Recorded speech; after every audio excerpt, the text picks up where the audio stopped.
I was raised in a good household to where I was always told that the sky's the limit and anything that, I put my mind to, I could do. And that's always been instilled in me, but I'll probably say somewhere around 16 years old, I kind of understood that this was my life and nobody else was going to live it for me, and I had to get out of it what I wanted. Okay, here we go. Looks good. Great. Fantastic. Where's everybody from? I'm from Boston, Massachusetts. Lancaster, from Swing. Long Island. Philly. New York. Maybe you guys want to tell me about publications? Or Right. right. What do you do? I'm from a publication called Reelblack Vault, and it's a publication on University of Pennsylvania's campus, and it caters to, I guess, black female students. Okay. That's cool. I'm from, I work at Allied with them, but I also go to Penn, and I'm a writer for 34th Street Magazine, which is the campus newspaper's entertainment guide. Okay, cool. I'm with Reelblack Presents. We helped put the show on last night, brought the audience in, and we're about to start our third season of promotion. I'm a filmmaker, and we're going to also try and do a magazine. It seems black film is at a state now, like The Source was needed in the late 80s for rap music. There's a lot of independent black film out there. Okay. So we're trying to fill the void, connect the audience That's hot. with the maker.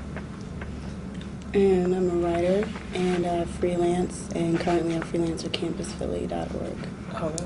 It's a website, caters to people in the area. That's cool. That's it. Sounds good. So you ready? And he was with Philly Style Magazine, so that just so. Anyway, go ahead. So who approached you to be part of this film? Why'd you take on this role? Was it your idea? Yeah, I approached myself. Took a meeting with myself, and it was a tough negotiation, but I got myself to do it. And it was just an idea that I created. It's my brainchild. I kind of there was in Hollywood, you got to be a self-generator, because roles that are written for, well, obviously there's not a lot of roles written for young African American males, and the ones that are sometimes really either I've already done it or I don't want to, I kind of want to broaden my horizon. So you got to generate your own product if you really want to get something done in Hollywood. And there's a lot of films out there that had cop roles and different things, and I would kind of go in and meet with the studios and oh yeah, you're great, but you just look a little too young. So I was like, I'm gonna use my youthfulness to my advantage, and I created a story to where I would be a cop that's fresh into the force, and like a bike cop, but they need somebody to do some detective work, and that's like a dream come true to me, but I have to go undercover in a high school, the last place he wants to be. So that's kind of the gist of the story. What about writing do you like the most? I know you've been writing for quite a while. I love getting my ideas out, however I can get them out. It's a form of therapy for me when I could just sit around and kind of just anything that's in my mind, anything that's in my head, get it down on paper. Because I feel like that's just a way to just, let it pour out. Because otherwise I just got 1,000 voices in my head. But if I could just put it all on paper, then it works. That's hot. Well, can you talk a little bit how you got into this, and then like what event it allowed you to expand your horizons to so much? You're doing so many things now. Oh yeah, most definitely. Well, I would say the first time I probably was ever on stage or getting in front of people was living in North Carolina with my father, who was in the ministry. And he would speak at different churches and different seminars and stuff, and he would put me on stage before him. And, that's kind of where the world of my stand-up comedy began, to where I would just do impressions and jokes and, just kind of warm the audience up. It was an open act for the preacher. So that's kind of where that started. At the same time, I was always in love with music. My grandfather was a musician, and actually had my first demo tape when I was 8 years old. And, being the fact that I just always knew I wanted to be an entertainer, ended up moving back out to California to finish high school. and I used to drive from San Diego to Hollywood, about a 2-hour drive to, do open mic at the Comedy Store. I got to be a regular at the Comedy Store, then I became a regular at the Improv, and then things just really started rolling from there to where the producers from Nickelodeon seen me, and it's kind of just rolled out from there and just really made it happen. Do you remember your first bit that really took off for people? I used to do this whole thing like when I was 16 about gas money. You know what I mean? Like, the little brother just needs some gas money. You know what I mean? I used to go around the audience and try to collect money from you. So it was like this whole on-running joke that was my thing. So. And what roles did your parents play in supporting you as far as your career? Like I said, my father was probably the one to kind of guide me and say, I see that you like entertainment and really want to take it serious. He got me involved with public access at a young age. My mother has just always been supportive. She was always a huge fan of my music, always at every show and everything. She didn't really like the idea of me driving from school to Hollywood, at first. She wanted me to put my education first, rightly so. But, once it kind of took off, she kind of became my number one fan. Who or what inspired you as a child? So many different things inspired me. Obviously, like I said, my father was an inspiration. He was always a ham, just like I am. And then just everybody from Eddie Murphy to Will Smith to Quincy Jones, Sammy Davis Jr., people I've always, and to this day, still look up to. What about in terms of music, like growing up? What kind of musicians? I grew up listening to gospel music. You know what I mean? Like, that's kind of the only thing that was really allowed in my household. Then you go outside and play. Of course, that's where I fell in love with hip-hop. And, the Dougie Fresh and Slick Rick, Run DMC, LL Cool J. That was the stuff that was playing at the boom boxes at the playground. So, I got a little taste of that and kind of never let go. Back in the day, it was kind of cool to just memorize the rap. You didn't even have to have the tape. Or, it's just like if you just knew the rap, it was cool. So that was, at 5, 6 years old, I was trying to memorize Lottie Dottie and, You Be Illin' and all that type of stuff. So that was my thing. So what's in your CD player now? Right now, oh man, I got some Kanye West Late Registration. Nobody else is supposed to have. A little bit of that. Probably stuff off my new album, Stages. Mm-hmm. Common's album. The Game. J Moss. Fred Hammond. It's interesting. Do you have an opinion about the state of hip-hop right now? Right now I'm really impressed with hip-hop because it's a business right now. You know what I mean? It's come so far to where it's one of the biggest entertainment businesses in history. And the fact that it still has a culture to it, that it hasn't lost, the core element to where people like Talib Kweli and Common, those people can still come out and have successful careers and still make passionate music. That, ultimately hip-hop was a culture that was created in the streets and was a voice for the streets, and I still feel it's the same way, even though that there's certain aspects of it to where you can sell shoes with it and, have television shows based upon it, but it's still, it's been able to keep its, core ground. That's cool. Everybody gives you that question, I know. Yeah. Hate that. But I understand you have some Philly connections. We were talking last night, like Chuck Stone. Is from Philly. I got a bunch of Philly connections.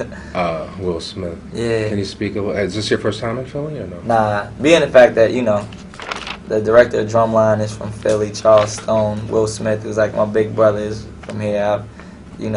I've been here probably ever since I was 17 years old. I also have family that's here too. So we even had a family reunion in Philly one time. So Philly is like a second home to me, and I love the place because it just has so much culture behind it. Not only, U.S. history, but it has, our black history comes out of here, and just the Philly sound when it comes to music is amazing. So, I get a lot from Philly, and I appreciate all the love that comes out of here. So future projects, you want to give us any insight? Yeah, future projects. Right now, obviously, July 28th, Wildin' Out is a TV show that I produced for MTV. It's an improv comedy show. It's kind of like Whose Line Is It Anyway meets In Living Color with a little hip-hop spin on it. So you'll get to see people like Kanye West telling jokes. You'll get to see people like Method Man singing and doing sketches and, you know, so many different things. You'll see, you know, everybody trying to rap from Orlando Jones to Kenan Thompson. It's just a real fun time. Two teams battling head-to-head to see who's the funniest. And then I got a film after The Underclassmen that comes out called Roll Bounce. It stars Bow Wow that we did for Fox. Then I have a film that I did with Forrest Whitaker, Kim Basinger, Ray Liotta, Danny DeVito. There's a whole bunch of people in this movie. It's an independent that we did called Even Money that'll be out as well. Is Roll Bounce roller skating? Yeah, it's about. I think we had the poster in the office. So Yeah. It's about roller skating in the 1970s. It's like, you know, another subculture that a lot of people know about. And, you know. Did you have to roller skate a lot for the movie? Not my character. Everybody else did, but I'm like the skate palace champ. Well, not, but it's more like I own the skating rink. You know what I mean? Like, and I'm the manager, and I kind of hold it down, and like all the kids come in, I kind of make, you know, I rent out the skates and clean it up. It's like my skating rink. So. Gotcha. Well, what's the name of your character? Bernard. And you shot in Chicago, right? Yeah, we shot that in Chicago. That's hot. Oh. How do you stay focused with all this stuff going on? I need a lot of things to stay focused. Otherwise, I get in trouble. You know, idle hands is the devil's play toy. So, I just always been hyperactive and full of energy. So the fact that I get a lot of things going at one time, it actually helps me focus. Because otherwise, I'd be all over the place. Oh, all right. So going back to inspirations, how did you like? I mean, you got like you're writing stuff, you're executive producing, you're a stand-up comedian, you're a rapper, a singer, all that. Like how, you know, at what point did you realize that the world was yours? It was open to you, and so on and so forth. A lot of people don't have that insight. I would say just obviously I was raised in a good household to where I was always told that the sky's the limit, and anything that, you know, I put my mind to, I could do, and that's always been instilled in me. But I'll probably say somewhere around 16 years old, I kind of understood that this was my life and nobody else was going to live it for me, and I had to get out of it what I wanted. So that's kind of when I took the initiative to start really, you know, paving my own way and not really waiting around for people or waiting for somebody to tell me or give me an opportunity. So I would say somewhere around 16. So none of it's been handed to you? Nah, you know, even though like I wake up and thank God for my blessings every day, it's a struggle, it's a grind, you know what I mean? And being this busy, and you know, a lot of people, it seems like, oh, it just happened overnight, but you know, I've been working comedy stages, you know, for over 10 years. So, you know, it's definitely something that it's not an overnight sensation thing. A lot of people think you can just come in the game and, you know, make it happen. You got to work hard, and you got to work all day, all night to get what you want to get out of it. Right. But I mean, being close to Will has to be part of it. No, I mean, he's like mega achiever also. Yeah. He's. I actually asked him a question the other day. We were sitting at his house, and you know, he got this huge crib, and you know, he's sitting in the backyard overlooking his golf course and all his acres. I'm like, you're the biggest movie star in the world. You got every great family, is like, is there any point where you're content? You know what I mean? Like, you're good. I've hit success. He's like, nah. He's like, you never gonna be content either. He's like, that's part of it. It's like, that's one of the things. Either you can look at it a good way or a bad way, but that's something that's like, you always gonna want more. You always gonna be able to think you can do greater because you've accomplished so much. You're gonna continue to see what else you can accomplish. And I was like, oh, great. I thought it was gonna get to a point where I was like, okay, I'm good now. But it's like, well, you almost answered your own question. yeah. So I mean, what is your idea of success? I mean, if you're not feeling successful now.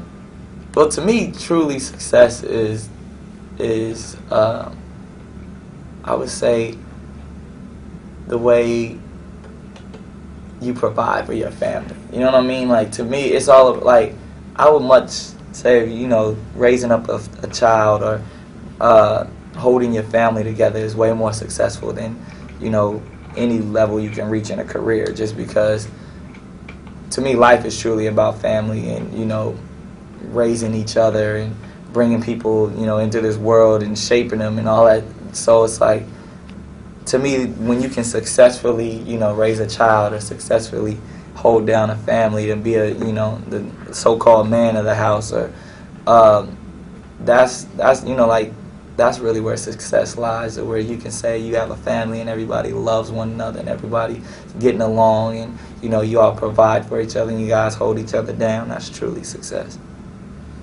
What was the biggest obstacle you had to overcome? It seems like it was fairly easy for you along the way, but I'm sure The biggest obstacle, man, I can tell you a bunch of stuff. Go for it. From getting booed off stages, from sleeping in your car at 17 years old, not having a place to live.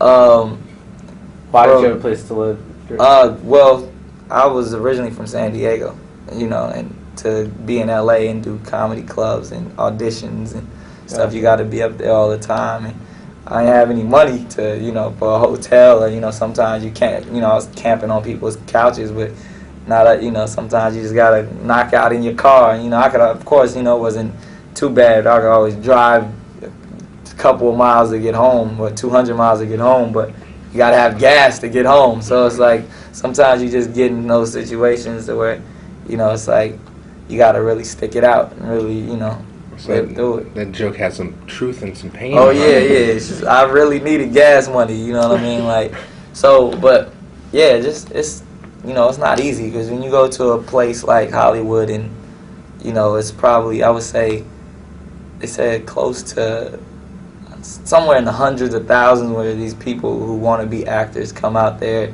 I don't know, every month, and you in the competition with these people, and you got to, what sets you apart from them, you know what I mean? So what does set you apart from them?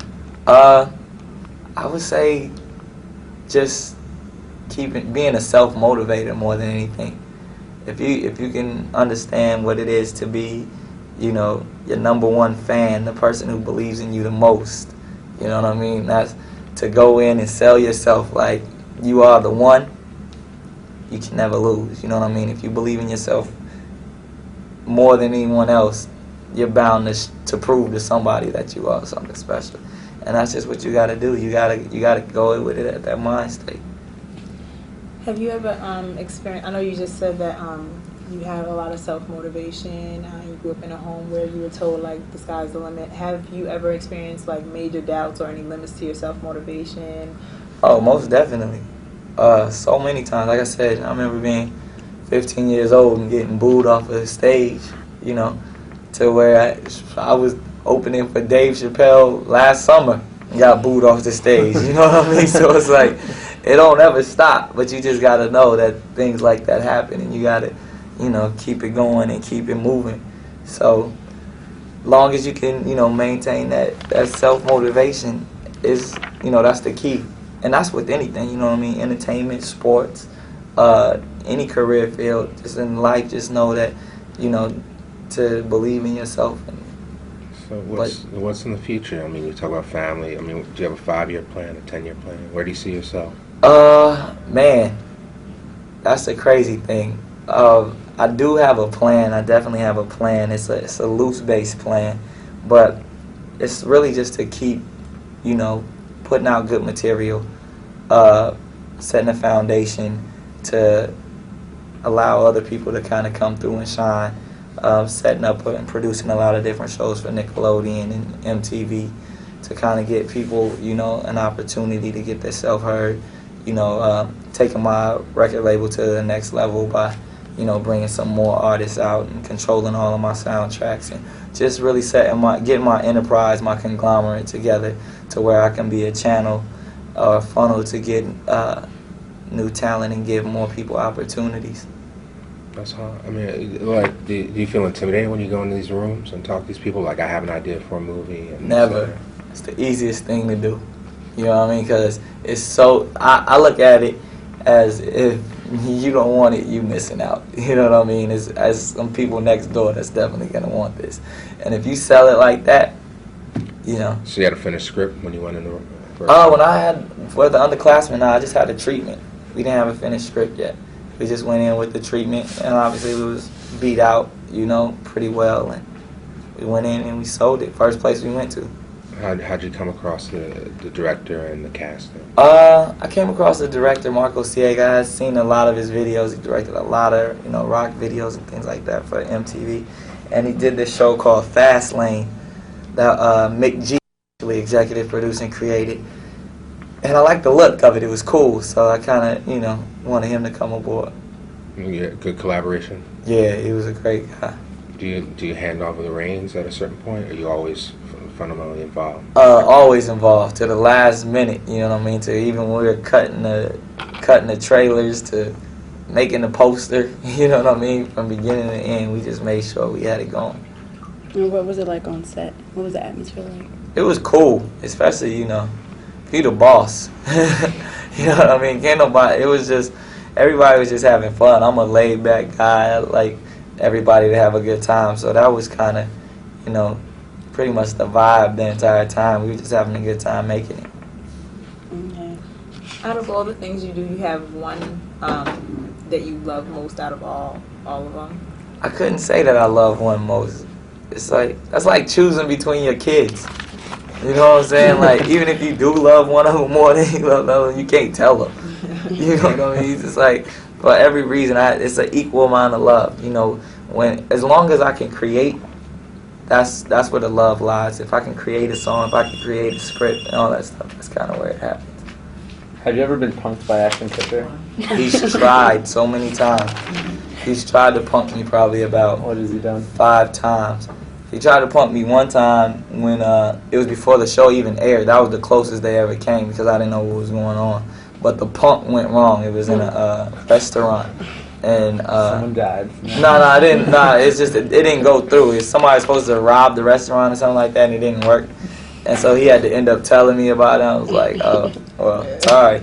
And then, they tried to get me on the one where they had the people come through the MTV building through the metal detectors and was stripping. It was like, we're at the MTV building now.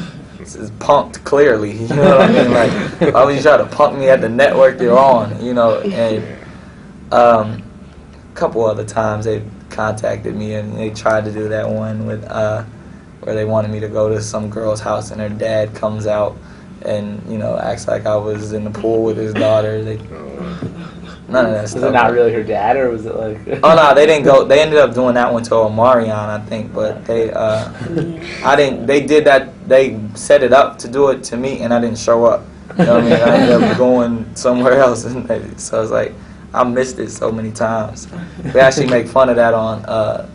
We do a sketch about Punked on my show, so he's gonna be real mad now. That's coming out in a couple days. Or? Yeah, it comes out on Thursday. That sketch won't be. It's not in the first episode. It's like a couple weeks now. Gotcha. If you had one word to describe yourself, what would it be? A renaissance man. Is that 2 words? It's okay, I'll put it together. My Why? last, Why?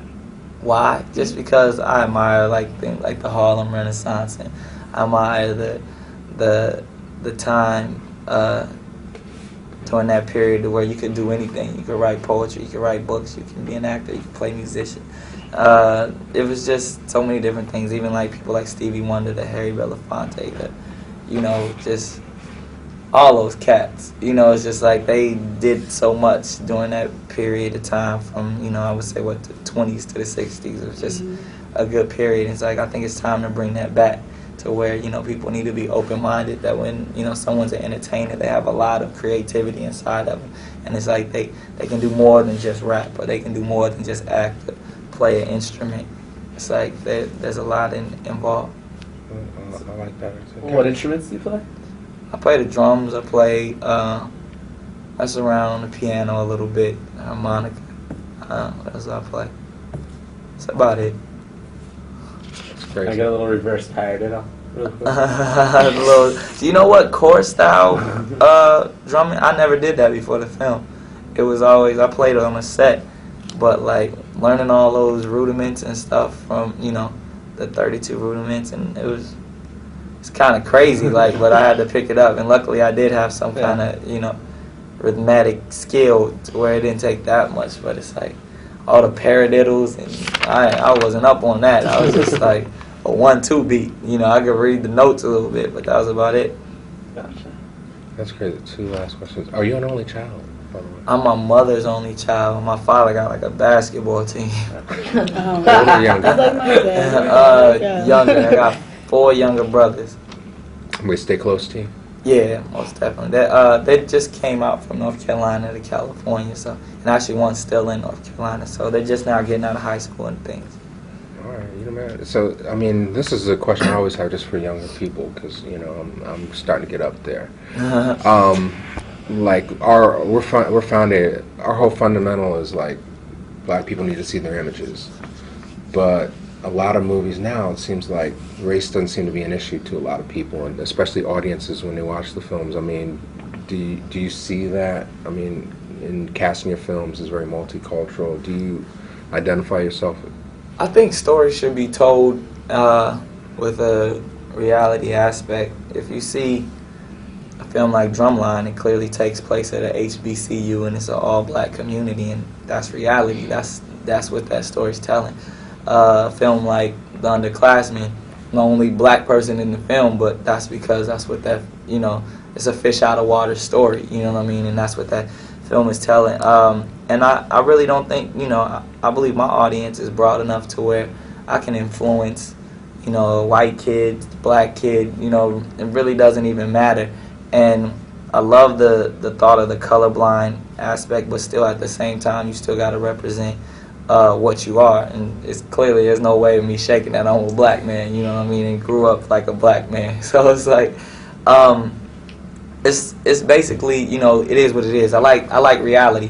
I hate when things are we purposely cast this black because we feel this should be a black person, or we purposely made this multicultural because we think we can reach a certain demographic. I think you should do it the way as pure and as, you know, real as possible. Thank you. Okay. I want. Okay. Oh, yeah, I wanted to ask you about the Can I Live video. I saw it, and I didn't immediately think of it, the social commentary that might be attached to it when I Right. first saw it. But then, like, I think, like it was on 106 in Park, and something was said.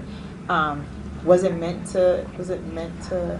Nah, I wasn't really meaning to be political or controversial at all, even though that's what it turned into. It was just the fact that I was telling my story, you know what I mean? I kind of stated that in the record where, you know, I wasn't passing any judgment. I wasn't saying I was pro-choice or pro-life. I was just saying my mother was 17 years old when she was pregnant with me and had the opportunity to make whatever decision she wanted to make. And she was a strong enough woman that she said, you know, she heard a voice and figured that this was the right situation to make. And so she made the decision to have me, and I'm here. Okay. So, in that, and there's a, like, even in your story, there's like a, and I don't, to me it seems like that could send a message to, like, Most young definitely. females. Like, it could send a message that, you know, give life a chance. Is that You know something what that I would say more than anything? I think the major message that song and that video delivers, more than even the aspect of abortion, is don't be influenced by outside, you know, individual, or just don't be influenced by the I hate to say it, but like, don't be influenced by the man, or don't be influenced by, you know, the system. You know what I mean? And I kind of tried to explain that even when, if you watch the beginning of the video, there's like protesters in front of the clinic, and there's like pro-choice on one side and pro-life on the other side. But when it's something personal, none of that stuff matters, and it seems like it's kind of tunnel vision, and like those people are out of focus and those blurry because she's walking into this clinic making her own decision. You know what I mean? Whatever the decision is going to be, she's not influenced by these people with these signs or these right-wingers or left-wingers or whatever you want to call them. It's like, this is something I'm dealing with inside, you know what I mean? And whatever decision I come out with is because I made that decision. It wasn't because what I thought people were thinking. So I just wanted people to kind of take a chance and say, look inside yourself. See what the right decision is. See what you can live with. See what you can be content with. And when you do that, don't do what, you know, this person may say is right or what your boyfriend may think or what, you know, your parents may think, you know, it's like, this is your life, this is a decision, this is what you need to do. That's cool because I think that was conveyed through the video, like how it was filmed. Definitely. Thank you. I think Well, thank you, everybody. Thank you. Thank you for coming. Thanks a lot. Cannon. That's good. Right. Thank you. 5. Definitely.